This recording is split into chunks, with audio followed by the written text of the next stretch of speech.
வணக்கம். பாக்கியலட்சுமி சீரியல்ல பாக்கியா அவங்க அத்தைய வந்து பார்க்குறாங்க. அவங்க இன்னும் சாப்பிடலன்னுட்டு அவங்க மாமனார் சொல்கிறாரு. மாமா உங்கள்கிட்ட நான் பேசணும், கொஞ்சம் வெளியே வாங்கன்ட்டு அவங்க வெளியில் கூட்டிகிட்டு வந்து சொல்கிறாங்க. அத்தை ரொம்ப வருத்தப்பட்டுக்கிட்டு இருக்காங்க. இங்கே இருந்தால் இதே நினப்பில் இருப்பாங்க. அதனால் அவங்களோட மனசை மாற்றணுன்னாக்கா அவங்க கோயிலுக்கு போகணும்னு சொல்லிட்டு இருந்தாங்க. அதனால் நம்ம கும்பகோணம் வரலாம், போயிட்டு வரலாமா, 2-3 நாள் ஆகும் போயிட்டு வரலான்ட்டு. அதை கேட்டு அவள் ஒத்துக்குவாளா, இங்கேயே அடம் பண்ணிக்கிட்டு இருக்கா, சாப்பிட மாட்டா. கூட்டிகிட்டு போகிறது சரியாக வருமானு சொல்லும்போது சரியாக வருமாமா. அவங்க நாங்கள் கேரளாவுக்கு போயிருந்தோமே, அப்போ ரொம்ப சந்தோஷமாக குஷியாக வந்தாங்க.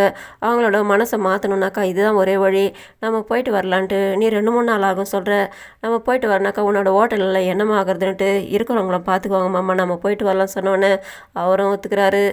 இவங்க பசங்களுக்கெல்லாம் சாப்பாடு போட்டுக்கிட்டு இருக்காங்க. பசங்க எல்லாருமே பாட்டி கஷ்டப்படுறாங்கன்னுட்டு கோபி பிடிச்சி திட்டிக்கிட்டே இருக்காங்க. அப்போ இவங்க சொல்கிறாங்க, பாட்டியை கூட எப்படியாவது சம்மதிக்க வச்சிடலாம், ஆனால் தாத்தா தான் ரொம்ப கோபமாக இருக்காருன்ட்டு. பின்ன அவங்களோட பையன் இது மாதிரிலாம் பேசினா பாட்டி கஷ்டமாகாதா, அந்த அளவுக்கு நம்பி அவர் கூட்டிகிட்டு போயிட்டு பெருசாக பார்த்துக்கிறேன்னு சொல்லிட்டு திட்டி அனுப்பியிருக்காரு, சண்டை போட்டு பழி போட்டு அனுப்பியிருக்காருனாக்கா பாட்டிக்கும் தாத்தாவுக்கும் பேஜார் இருக்காதான்ட்டு சொல்கிறாங்க. அதனால தான் பாட்டியோட மனசை மாற்றணுனாக்கா அவங்கள நான் கும்பகோணம் கோயிலுக்கு போயிட்டு வரலான்னு நினைக்கிறேன்ட்டு. சரி நாங்களும் வரேன்னு பசங்களும் சொல்கிறாங்க. யாரும் வர்றது வேணால் வண்டி மட்டும் ஏற்பாடு பண்ணி கொடுங்க. அப்போ இவங்க இனியாவை மட்டும் கூப்பிட்றாங்க வரணிட்டு. அவங்களும் அப்போது செல்வி சொல்கிறாங்க, நானும் வரேங்க்கா, நானும் கும்பகோணம்லாம் வந்ததில்லைன்னு சொல்கிறாங்க. நீ இங்கே இருந்து வீட்டையும் ஹோட்டலையும் மாறி மாறி பார்த்துக்க, வீட்டில் இருந்து எல்லாருமே நீங்கள் பார்த்துங்கன்ட்டு இவங்க எல்லாருக்குமே வேலை சொல்கிறாங்க. கோபி அவர் ஹோட்டலுக்கு வராரு. வந்த இடத்துல பாக்யா திட்டினது, அவங்க அத்தையை பற்றி திட்டி இவங்க சப்போர்ட் பண்ணி பேசுனதில் அவர் நினைக்கிறாரு, அம்மா அந்த மாதிரிலாம் பண்ணியிருக்க மாட்டாங்கன்ட்டு இவருக்கு தோணுது. இவர் வந்து ஒரு டென்ஷனோட உக்காராரு. அந்த இடத்துல வேலை செய்கிறவங்களாம் வந்துட்டு ஒவ்வொரு வேலையும் சொல்லி வேலை சொல்லி கேட்குறாங்க. இவர் அவங்களுக்குலாம் சிடு சிடுன்ட்டு நைட் ஆகுது. அவர் பாருக்கு வந்து உட்காராரு. ஏன்டா இவ்வளோ குடிக்கிறேன்ட்டு அவங்க ஃப்ரெண்டு கேட்கும்போது இவர் 1-2 விஷயங்கள் மட்டும் சொல்லி புலம்புறாரு. ராதிகா என்னை கல்யாணம் பண்ணிக்கிறதுனால நிம்மதி போயிடுச்சு சொல்கிறா.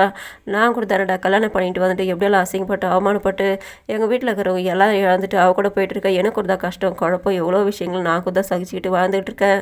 எதுவுமே இல்லாமல் நான் கூட தான் நிற்கிறேன், அவ மட்டும் கஷ்டப்படுறான்னு என்கிட்ட சொல்கிறாரான்ட்டு இவர் புலம்பிட்டு வீட்டுக்கு வராரு. வீட்டில் வந்து வாசலில் நிற்கிறாரு. இதே வழியை தானே அம்மாவை நான் சந்தோஷமாக வீட்டுக்கு கூட்டிகிட்டு வந்தேன், திரும்ப அவங்க இதே வழியை போயிட்டாங்க, அம்மா அந்த மாதிரிலாம் பண்ணியிருக்க மாட்டாங்க, என்னமோ குழப்பம் நடந்திருக்குதுன்ட்டு இவர் நினச்சிக்கிட்டே உள்ளே வராரு. வந்து உக்காந்தா வீட்டில் ராதிகா அவங்க பொண்ணு அவங்க மாமியார் நின்றுக்கிட்டு இருக்காங்க. இவர் மயு கிட்ட கேட்குறாரு, சாப்பிட்டியாமான்ட்டு. சாப்பிட்டேன்னு சொல்லிட்டு ராதிகா மயுவை உள்ளே போட்டு திட்டுறாங்க. அவங்க உள்ளே கிளம்பிடுறாங்க. இதுக்கப்புறம் அவங்க கோபிக்கிட்ட எப்படி சண்டை போட போகிறாங்கன்னு தெரியல. இதோட முடியுது. நன்றி, வணக்கம்.